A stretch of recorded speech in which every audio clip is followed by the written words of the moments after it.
Okay, good evening. This is Brother Wolf, and this is HS 375. Tonight we're starting with our um, first group presentation for the semester, and this group is presenting on ambulatory surgery centers. And I'm going to go ahead and turn the time over to Jordan first, and we'll let them begin when they're ready.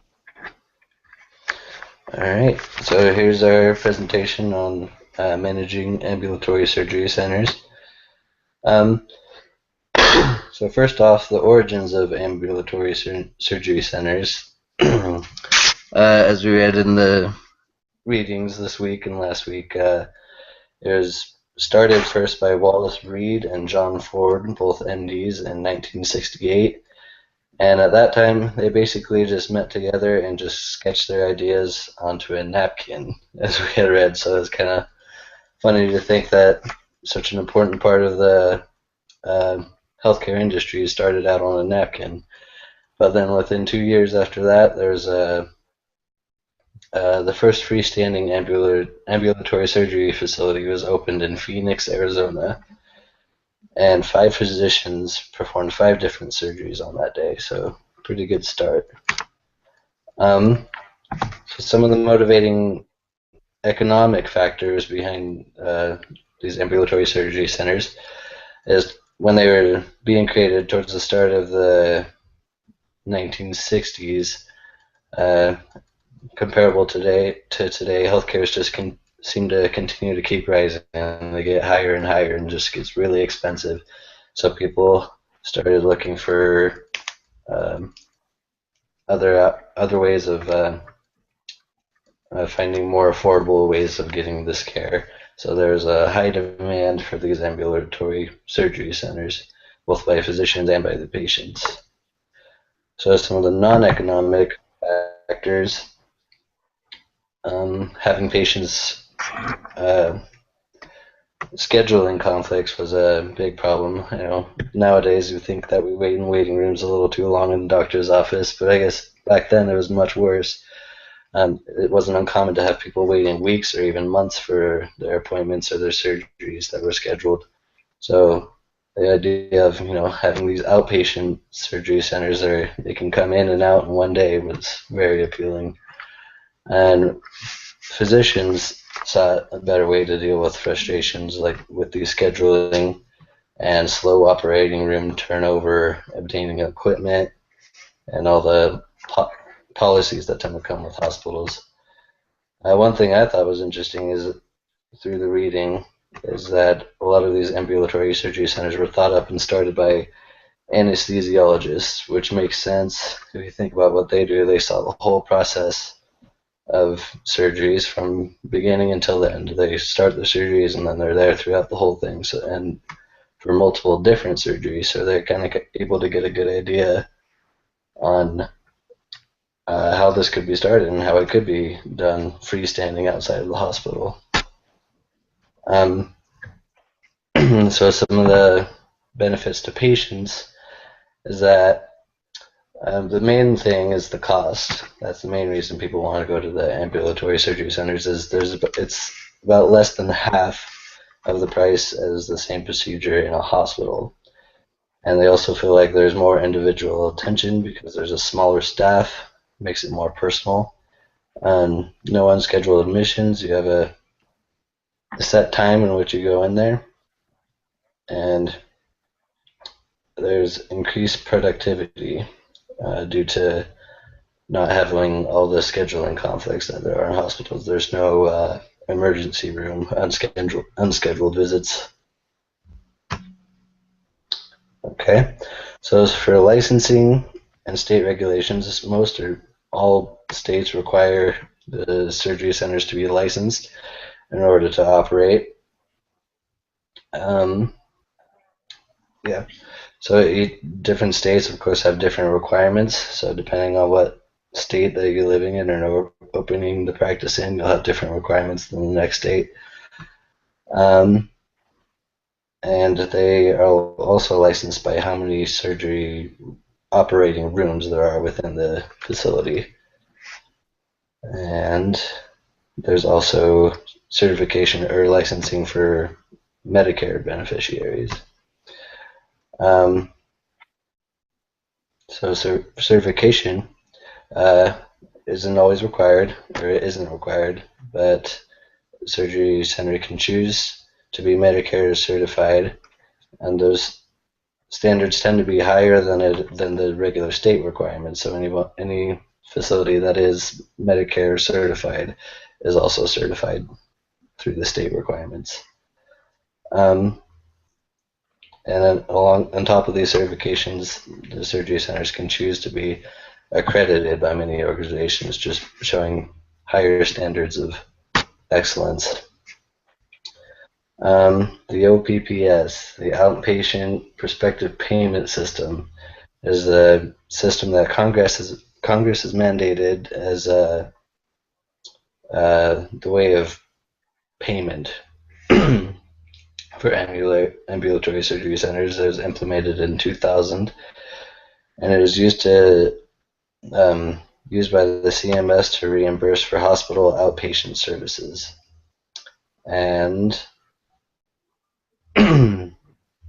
so this applies to all ambulatory surgery centers that do accept payment from Medicare or are certified for that, but Medicare patients or centers that do not have Medicare patients would not need to apply, or this does not apply to them since they do not receive those government funds.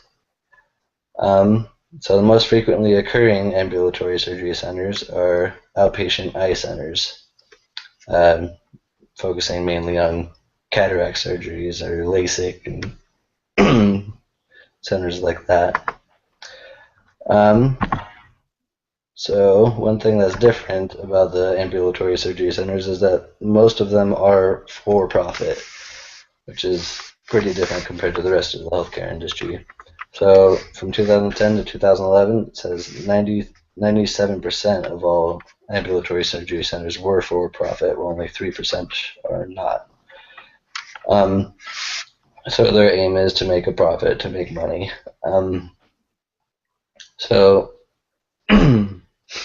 And they are able to incorporate or make public ownership available for these centers for people to invest money into the center and to make money off of it as well.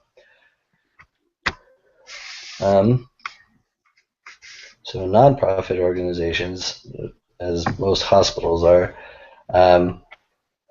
as is described in its title, they are meant to not make profit.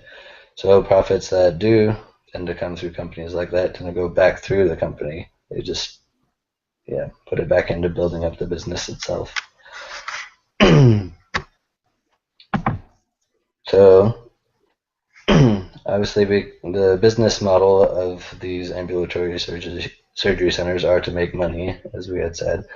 So that is one thing that also tends to attract physicians to go there. They're attracted to the fact that they can progress and make money off of the business, and that there tends to be lower infection rates, and there's more of an entrepreneurial spirit, greater convenience. They're able to set their own schedule it at their own time, increased productivity due to the scheduled turnaround of the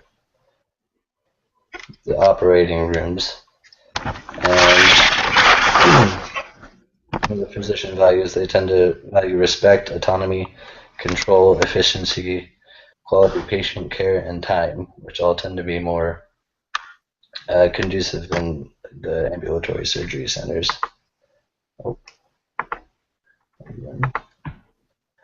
Alright, so some of the departments and components of the centers include waiting rooms, pre-operation offices, scrub areas, operating rooms, anesthesia care units, equipment storage, decontamination centers, anesthesia, satellite rooms, pharmacies, conference rooms, so all the typical rooms and departments you would expect. So the flow of patients, but usually how it runs in the ambulatory surgery center is the patient enters the surgery unit, reporting for admitting to the data collection and development of a medical record. And then the patient will move to the dressing room, change into the hospital attire, and go to a pre-operation holding area for medication and intravenous fluid administration.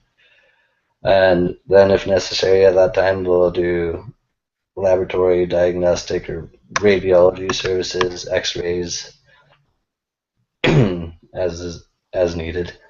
And then the patient is moved to the operation room where they receive the anesthesia, and then they move on to the actual surgery procedure.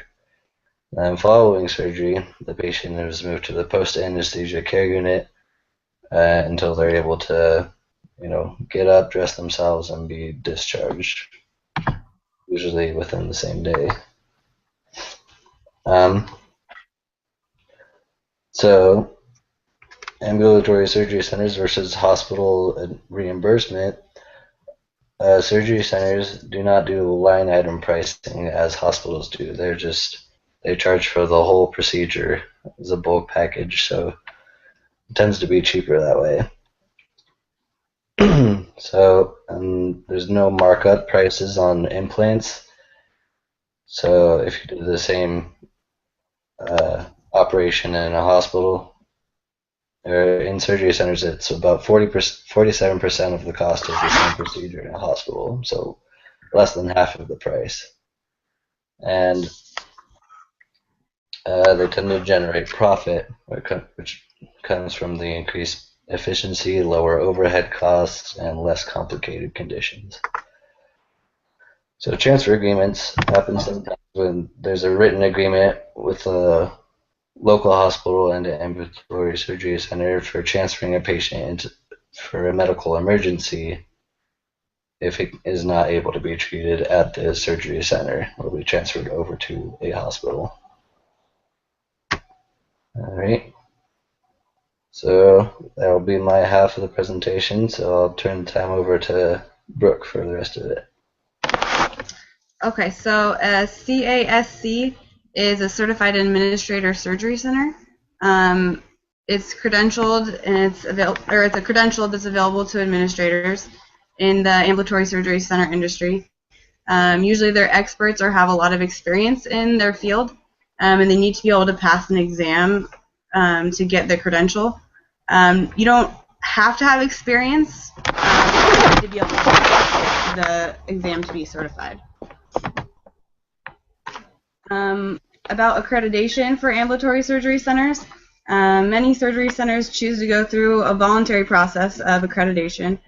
Usually, right now, 1/4 of all ambulatory surgery centers are accredited by one of the 4 accrediting bodies, and the 4 accrediting bodies are Accreditation Association for Ambulatory Healthcare, Joint Commission on Accreditation of Healthcare Organizations, American Association for Accreditation of Ambulatory Surgery Facilities, and the American Osteopathic Association. The most expensive item that you can get in an ambulatory surgery center is the cardiac removal with a lens implant.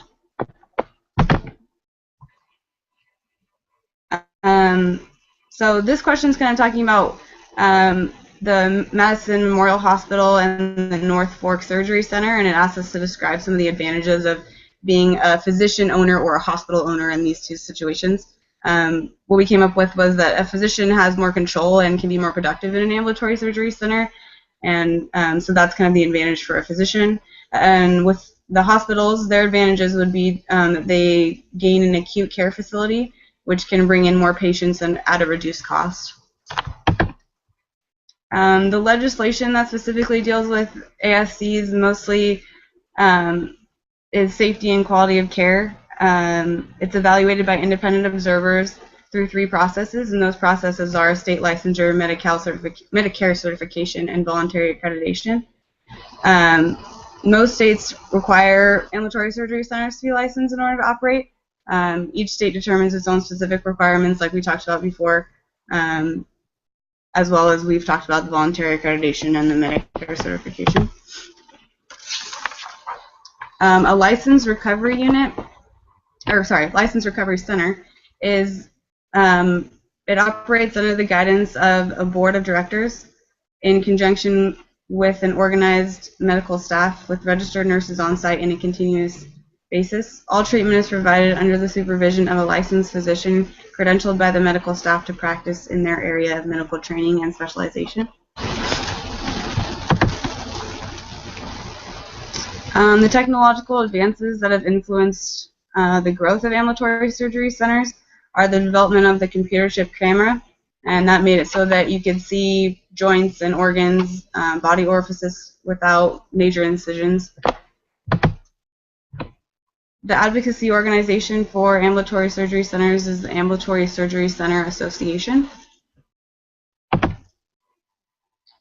The current trends in the segment, in the ambulatory surgery center segment of the industry, having to do with ownership, is the physicians continue to have at least some ownership in 90% of all American or ambulatory surgery centers. So they're still mostly owned by physicians, but hospitals are still moving up in that ownership. 55%, so it's still about half the cost in an ambulatory surgery center as it is in a hospital. So it's still much cheaper for performing the same services. The gap between ambulatory surgery centers and hospitals is actually widening at this time, and the growth of ambulatory surgery centers has slowed in recent years, even though it continues to grow, and it had a big spike right at the beginning, but it is slowing down. And they continue to be affordable and safe outpatient surgery centers. The most significant challenges facing an ambulatory surgery center administrator is maintaining and keeping up volume of patients. We found some research from different administrators in the industry, and they talked about keeping physicians employed at ambulatory surgery centers and not just having them move on to bigger healthcare systems, keeping them at the ambulatory surgery center, and as well as hiring new physicians. They also mentioned fair reimbursements is kind of a big challenge they're dealing with, and staying up to date with ever-changing issues, as everything constantly seems to be changing in the medical field. The 5 components of the CASC exam are delivery of patient care, quality management, human resources, financial and business development, and the regulatory and legal issues. The Board of Ambulatory Surgery Certification administers the exam.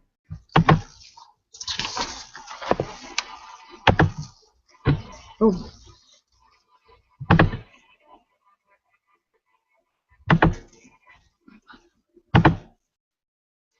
There we go. Important key indicators that you would want to know if you were the administrator of a ACS or ASC is you want to make sure you're being financially, you're making profit.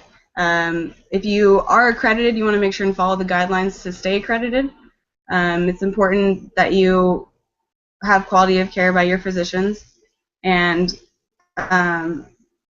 some administrators that are currently in the field talked about it's important to look at the month-end data to tell you how well your revenue cycle is doing, as well as looking at your claim submissions to make sure that your claims are being submitted on time, and looking at your contract compliance to make sure that the payers are paying the correct amount for each procedure, and your accounts receivable to make sure you're getting the money in that 45 to 60-day period of time. 1/3 of ambulatory surgery centers make money, 1/3 lose money, and 1/3 break even.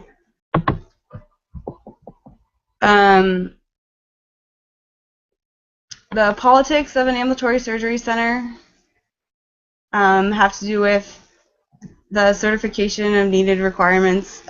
So these are mostly hospitals trying to make it harder for ambulatory surgery centers to grow at the rate they're growing, just because they're taking business away from the hospital. So hospitals have tried to get this legislation going, and these are some of the examples that they're using to slow down ambulatory surgery centers.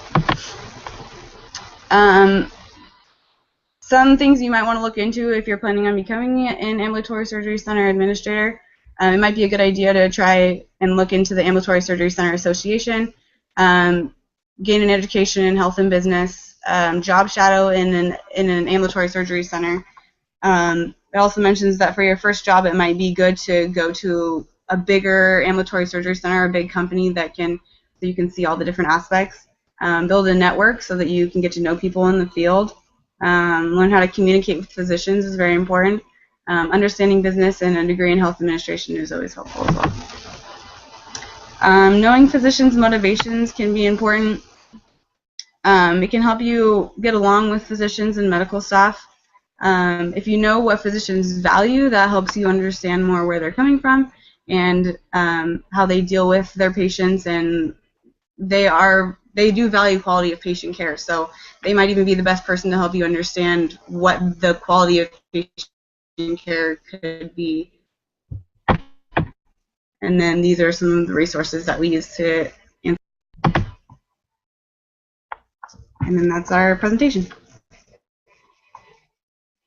Excellent. Very well done. Nice and thorough. I think you guys covered just about everything. I just want to highlight a few things for your group as well as for the rest of the class as we're getting ready to wrap up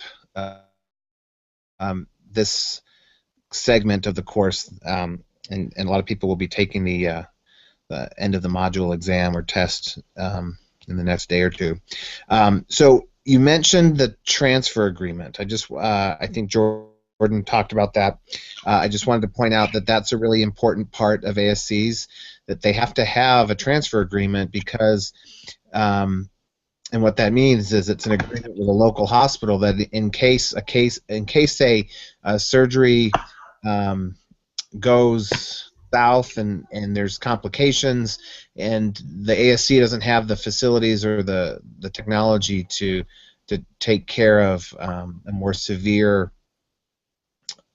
type of side effect from a surgery, they have these transfer agreements. So that's an important thing to point out. You guys had a slide on that, so that was good.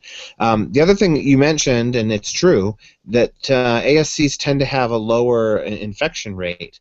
And did you guys come across anything as to explaining why that is? I mean, is it that their ORs are cleaner than the ORs in a hospital? I mean, anything that you found that attributed the lower infection?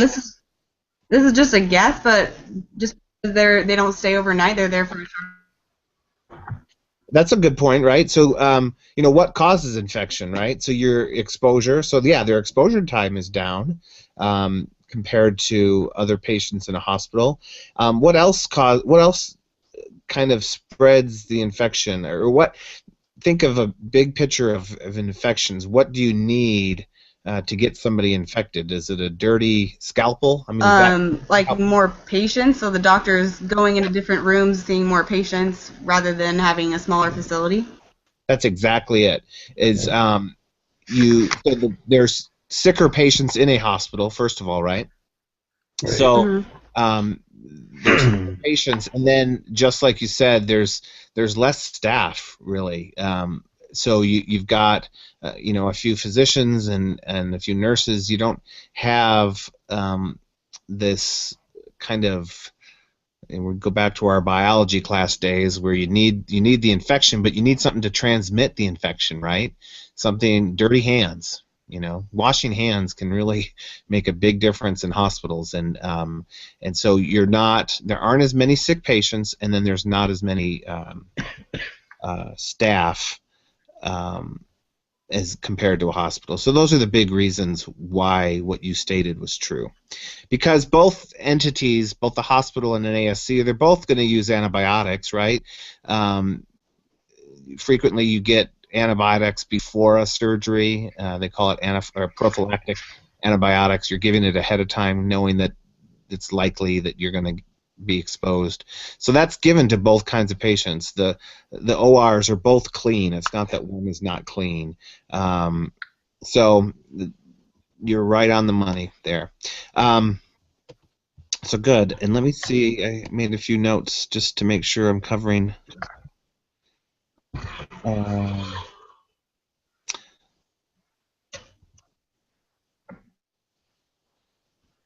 Yep, you really covered just about everything else. You talked about state licensure, and that's like you said, it's state by state. You said correctly, so that Medicare certification is not a requirement for ASCs, right? It's only a requirement if you're wanting what? Reimbursement from Medicare. Right. So, but otherwise, it's not a requirement. So just keep that straight. That's not to mean that most ASCs don't get it, because most ASCs want to take care of Medicare patients, right? But Right. that's different than being a requirement. What's required is your state licensure. So kind of keep that in mind. And you guys pointed that out really well. You talked about the CASC, so that Certified Administrator in the Surgery Center. Is a good credential to consider if you're wanting to make a career in that area. What about just the term ambulatory surgery center? We've done a little bit on the discussion board, right, of what ambulatory means, and in the context, I mean, there's a strict definition, right? But in the context of ASCs and in the context of healthcare in general, when people in the healthcare industry use the term ambulatory, what do they mean? It's quick. Well, you could have quick in Outpatient, in and out. yeah. I mean, you're right. Quick is part of it, but really the key is what you just said. It's outpatient. Right. So that's really the key to the term ambulatory. Right. Also keep in mind these minimally invasive surgeries. You guys mentioned the camera chip and the fact that that was a real advance technologically, and it allowed for ASCs to advance because you can see things that you don't, without being so invasive. But minimally invasive, sometimes we get confused and we think minimally invasive just means, oh, you made tiny incisions instead of big incisions. Well, that's part of it, but that's not really the full meaning, because you might have minimally invasive means it's a surgery that can be done open. So you've heard of open surgery. That usually means let's say you're going to have an open abdominal surgery. You're cutting into the whole abdomen, and you're opening it up, and you're doing surgery. Minimally invasive means you're doing the same end surgery. So let's say you're going to take out the appendix, right? So you could do that open. You could cut open the person's abdomen and surgically remove the appendix. And minimally invasive just means you're still going to take out the appendix, but you're going to do it through less invasive means. So just keep that in mind, is that minimally invasive is really any procedure, and it could be surgical or it could be something else like a scope or something. It's just less invasive than the open surgery that's used for that same procedure. And other than that, I think those were all the things I wanted to point out. You guys did a great job. Thanks. Any last-minute comments or questions? No, I don't think so. Okay, yeah, so if you'll No, so we just post this. Yeah, if you'll post your slides on the discussion board, and just look at that discussion board and make sure, if students have asked questions or they've maybe posted an answer and it's not completely accurate based off of, you guys, your group is going to be the class experts in